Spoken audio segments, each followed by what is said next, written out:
जवाब ले लीजिए निशान जी, उसके बाद जफर भाई, जल्दी जल्दी प्लीज। देखिए अदिति जी, निशान जी आपको अपना जवाब देने के लिए। अदिति जी बहुत क्लियर कट बात है। भगवंत मान जी का आपने आज का विजय संबोधन सुना होगा, वहां पे गुजरात की बात की, हिमाचल की तो कहीं पे बात नहीं की। यानी आम आदमी पार्टी ने अभी से ही स्वीकार कर लिया है कि हिमाचल में तो डेफिनेटली कांग्रेस की सरकार बन रही है, और गुजरात में भी जो वोट शेयर, जितने भी एग्जिट पोल में 20% से ज्यादा वोट शेयर आम आदमी पार्टी के दिखाए गए हैं, वो कहीं पे भी सच साबित नहीं होने वाले हैं। डेफिनेटली गुजरात में कांग्रेस सरकार बनाने जा रही है। आपका दिल्ली में क्या हुआ? ये पूरा माहौल क्लियर हो जाएगा। दिल्ली भगवंत मान जी ने हिमाचल का नाम ही नहीं लिया, उनकी जो स्पीच थी उसमें उससे साबित हो गया। देखिए दिल्ली की लड़ाई लंबी है। जो भी शीला दीक्षित जी ने इंफ्रास्ट्रक्चर बना के दिया, आपने उसके ऊपर आपके हिसाब से कलर किया, आपके हिसाब से कुर्सियां डाली और बोल दी कि हम अच्छी शिक्षा की बात कर रहे हैं। ये सारा इंफ्रास्ट्रक्चर तो शीला दीक्षित जी के जमाने में बना था। आपके जमाने में तो परिणाम की ज्यादा देरी नहीं है, कल देखते हैं रिजल्ट क्या है। एक एक करके जफर इस्लाम, आप कह रहे हैं आपकी सरकार आ रही है, वो भी रिकॉर्ड नंबर के साथ। कांग्रेस कह रही है इनकी सरकार आ रही है। देखिए, ऐसा कहावत सुना था मुझे, आप लोगों ने भी सुना होगा, खाली बर्तन बहुत आवाज करता है। वही कांग्रेस के प्रवक्ता कर रहे हैं, वही आप कर रहे हैं। आप देखिए गुजरात हो चाहे हिमाचल हो, हिमाचल से तो आप भाग गए, और इस बार जो है रिवाज ऐसा बना वहां पर कि उस रिवाज को, जो पुराने जो रिवाज थे उसको चेंज करके नया रिवाज बन रहा है, जिसमें सरकार वापस आएगी और हम प्रचंड बहुमत से आएंगे। हाँ, ये मानता हूं मैं कि पिछले बार हमें 44 सीटें थी, हो सकता है 2 ज्यादा बढ़ सकती है या 2 कम हो सकती है, ये मैं मानता हूं।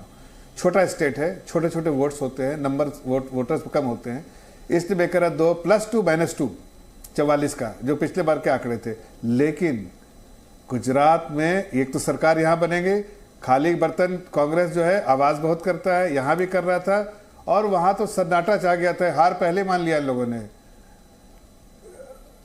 आप जरा कांग्रेस के वर्करों से पूछिए, वर्कर तो थे नहीं कहीं, लेकिन उनके जो लीडर थे उनको भी वर्कर मिलने नहीं आते थे। मुझे एक कांग्रेस के बड़े लीडर ने कहा कि अफसोस के साथ कह रहा हूं कि मैं तो बहुत ही समर्पित कार्यकर्ता हूं और लीडर हूं, लेकिन इस पार्टी ने देश को भी लूटा और इसके लीडर ने पार्टी को भी लूट लिया। बड़ा दुख उन्होंने जताया। निशान जी से जवाब ले लीजिए, जवाब देना चाह रहे हैं आपको निशान जी कि पार्टी को भी लूट लिया, देश को भी लूट लिया, ऐसा दुख जताया। अब देश की जनता तो समझ रही है ना, एक पार्टी जो है परिवार के बारे में चिंतित है, एक पार्टी प्रदेश के बारे में चिंतित है। जफर भाई जवाब निशान जी। अरे जफर भाई, आपको याद दिला दूं, अगर कांग्रेस के कार्यकर्ताओं में क्वालिटी नहीं होती तो धाक धमकी देके, पैसा देके, खरीद फरोख्त करके इतने हमारे सिटिंग एमएलए को आप आपकी पार्टी में नहीं लाते। जिस हार्दिक पटेल ने आपके नेताओं को जनरल डायर बोला, ऐसी ऐसी गालियां दी प्रधानमंत्री जी को और अमित शाह जी को, जो हम भी नहीं सुन सकते, वो हार्दिक पटेल को आप विरमगाम से लड़ा रहे और जिताने की बात करें, और आपके कार्यकर्ता बीजेपी के कांग्रेस में से आए उम्मीदवारों के काम के लिए उनकी कुर्सियां साफ करने में लगे हैं। आप क्या कांग्रेस की बात करते हो? कांग्रेस के कार्यकर्ता में दम था, तभी तो आप लोगों ने कांग्रेस को डिस्टर्ब करने के लिए आदिवासी बेल्ट से कांग्रेस के एमएलए ले लिए। कांग्रेस के ऐसे एमएलए लिए जो 6 टाइम से जीतते थे, जहां पे बीजेपी का कोई नेटवर्क। अरे भाई, आज का रिजल्ट एमसीडी का देखा भाई? ये भी हकीकत है ना, ये हकीकत आपको एमसीडी का रिजल्ट देखा कि नहीं? आपके घनिष्ठ कार्यकर्ताओं का क्या? अरे एमसीडी का रिजल्ट देखा कि नहीं? जय नारायण व्यास जैसे घनिष्ठ कार्यकर्ता 30 साल भारतीय जनता पार्टी के लिए काम करते हैं, लेकिन एमसीडी का रिजल्ट देखा कि नहीं? आप शीला दीक्षित जी के बारे में बात करें, स्वर्गीय शीला दीक्षित जी के बारे में, तो क्या आपने रिजल्ट देखा था एमसीडी का आज का? आपके 19 ऐसा सफाया कभी देखा आपने? आपके 19 एमएलए आपके सामने लड़े, कहाँ गई कैडर बेस्ड पार्टी आपकी?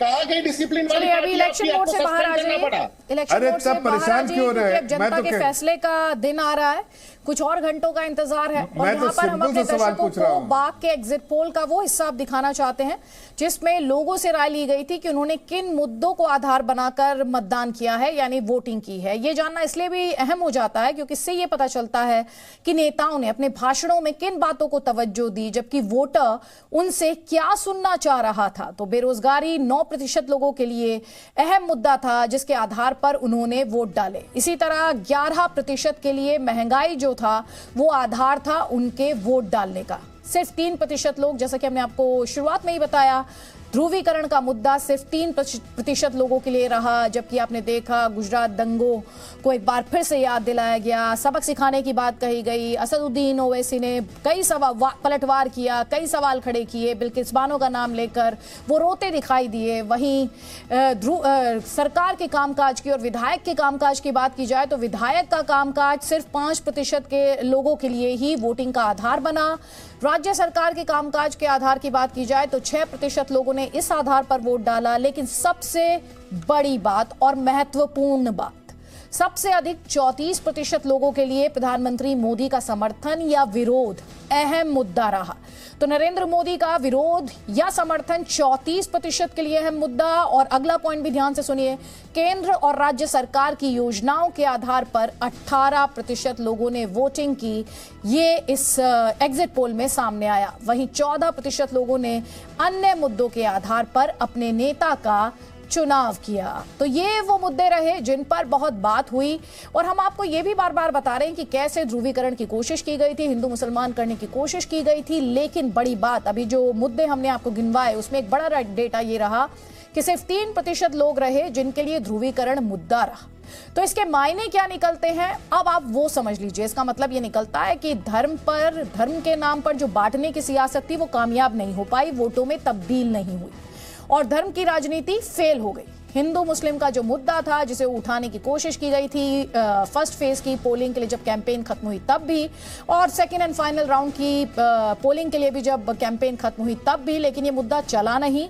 और एक और अहम बात, ब्रांड मोदी जो है वो अब भी वोटर जो है उसे प्रभावित कर रहा है और वोटर इस ब्रांड के बारे में लगातार सोच रहा है, विचार कर रहा है। तभी हमने आपको दिखाया 34% लोगों के लिए प्रधानमंत्री मोदी का समर्थन या विरोध। और इसके अलावा आपको हम ये भी बता रहे हैं कि कैसे 18% लोगों के लिए वोटिंग का आधार रहा राज्य और केंद्र सरकार की योजनाएं। ये अपने आप में बहुत अहम बातें रही हैं। जफर भाई, आप जवाब देना चाह रहे थे, निशान जी जो सवाल उठा रहे हैं, लेकिन यहां पर जो मुद्दे देखने को मिले हैं जिसमें प्रधानमंत्री मोदी फैक्टर की जो बात की जाती है भारत की राजनीति में, एक बार फिर से वो फैक्टर काफी बड़ा साबित हुआ है। देखिए आदित्य जी, ये बात सही है कि देश की जनता, प्रदेश की जनता में सबसे लोकप्रिय नेता जो है आदरणीय प्रधानमंत्री जी है। वो जब पार्टी के लिए कन्वेंसिंग करते हैं तो उसका इम्पैक्ट सिर्फ हमें नहीं, पार्टी के कार्यकर्ताओं को नहीं, बल्कि ऑपोजिशन कैंप में भी थरथरा जाते हैं। ये हकीकत है, इस बात को मानते हैं, सभी लोग मानते हैं। हम तो पार्टी में मानते ही हैं, लेकिन ऑपोजिशन वाले भी मानते हैं। लेकिन हकीकत क्या है कि ये सारे जो मुद्दों का आपने जिक्र किया, हम ना तो कोई ध्रुवीकरण करना चाहते हैं, ना तो समाज को तोड़ने की हमारी कोई राजनीति होती है। हमारी एक ही राजनीति होती है, वो विकास की राजनीति। विकास करना है, लोगों का विश्वास जीतना है, सबके लिए प्रयास करना है, सबका उत्थान करना है, समाज के हर वर्ग के लिए लड़ना है, समाज के हर वर्ग को आगे बढ़ाना है, चाहे बुजुर्ग हो, चाहे